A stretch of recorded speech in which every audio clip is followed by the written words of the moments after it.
दोस्तों, अपने समाज में कुछ ऐसे धूर्त, धोखेबाज और गद्दार किस्म के व्यक्ति हैं, जिन्हें आप कितनी भी सुख सुविधा दे दीजिए, परंतु वे अपनी आदत से बाज नहीं आएंगे। वे धोखा जरूर देंगे।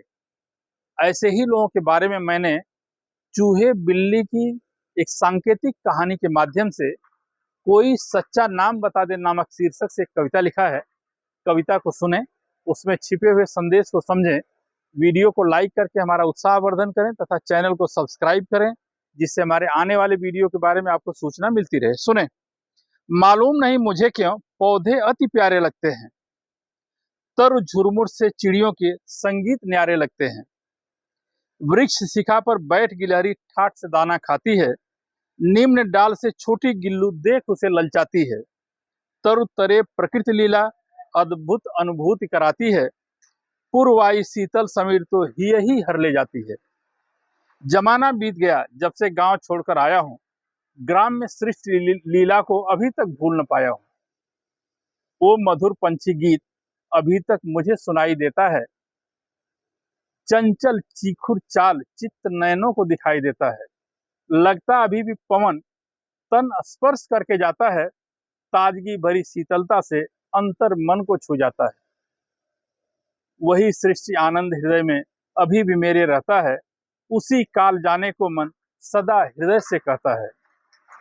पर शहर में रहने की अपनी भी कुछ मजबूरी है, जीविकोपार्जन हेतु नगर निवास अति जरूरी है। जीवन चक्र घूर्णन हेतु अर्थ अर्जन भी जरूरी है, धनोपार्जन हेतु ये की इच्छा मर्दन मजबूरी है। सृष्टि प्रेम आकांक्षा हृदय में अभी हिलोरे लेती है, कभी कभी तो शांत हृदय में वेदना भर देती है। दिल इसे अप्राप्य समझ मन मसोस रह जाता है, लाचारी को समझ भाग्य को कोसता रह जाता है। बहुत प्रयास बाद मैंने निज दिल को समझाया है, नन्ही पुष्प बगिया से ही संतृप्ति उसे सिखाया है।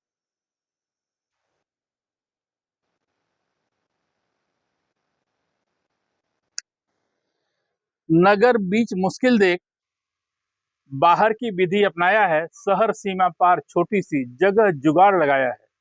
इसी छोटी जगह में नन्ही सी पर्ण कुटी बनाया है, छोटी थोड़ी जगह बचाकर उसमें पुष्प पौध लगाया है। हरी हरी पत्ती उनकी दिखती अति सुंदर न्यारी है, शर्मा के झांकती कलियां कितनी प्यारी प्यारी हैं। देख पौध खुशहाली मैं दिवा स्वप्न में खोया था, सूक्ष्म बाग को मान बगीचा मैं खुशी में रोया था। हर कली को प्रातः ही मैं देख देख कर आता था, कली कोई पुष्पित हुई तो मन प्रसन्न हो जाता था। एक प्रातः दिल पर मेरे अचानक वज्रपात हुआ, हरा भरा यह बाग मेरा संपूर्ण रूप बर्बाद हुआ। बाग बीच में बील खोद मूसक ने घर बनाया था, सारा कुसुम बाग काट जमीन पर गिराया था। देख उसकी दुष्ट हरकत मैं गुस्से में लाल हुआ, मन मेरा उस मूसक का मानो जैसे काल हुआ। फिर भी मेरे हृदय ने सहृदयता से काम लिया, जान मारने का चूहे का कार्य नहीं अंजाम दिया। दिल बोला हत्या के बदले बिल्ली लेकर आते हैं, बिल्ली से भयभीत करा चूहे को दूर भगाते हैं। मैंने बिल्ली पाल उसे पुष्प बाग में पनाह दिया, उसी बाग में मंजरी का छोटा घर भी बना दिया। बाग में बिल्ली होकर भी मूसक पौध काटता है, हर रोज नई बिल बना पौधे पर मिट्टी पाटता है। कटोरे में दूध रख मैं दूर से खड़ा निहार रहा था, दूध पीने के वास्ते उस बिल्ली को पुकार रहा था। दुग्ध पास आकर लगता जैसे कुछ वो सोच रही थी, चारों ओर नेत्र घुमा जैसे किसी को खोज रही थी। थोड़ी देर बाद बिल से दो हट्टे कट्टे मूसक निकले, चूहे बिल्ली के संग मिल झटपट सारा दूध निकले।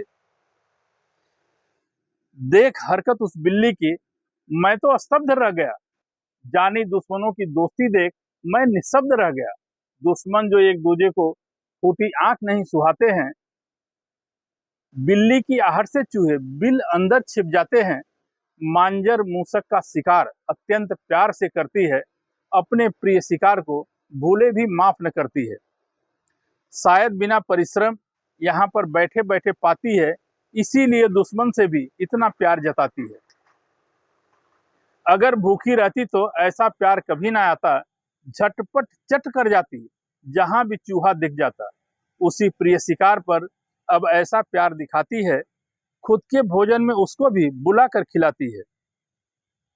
सारी सुविधा लेकर यह मुझसे गद्दारी करती है, बाघ सुरक्षा चौपट कर दुश्मन से यारी करती है। जिसे हितैषी समझा था वो तो अरि संरक्षक है, उसे दूध पिलाती है जो पुष्प बाग का भक्षक है। अरि से हाथ मिलाकर पुष्प बाग बर्बाद किया, बेदखल की जगह उसको वहीं पर आबाद किया। इसे धोखेबाज कहूं, कामचोर कहूं या गद्दार, डरा हुआ कायर कहूं या छलकता अति प्यार, समय संग बदलाव कहूं या दया का नव विचार, कर्म से विरक्ति कहूं या अरि से मिल गंदा व्यापार। दुविधा से बाहर आने में कोई मेरी मदद करा दे, चूहे बिल्ली के रिश्ते को कोई सच्चा नाम बता दे। धन्यवाद।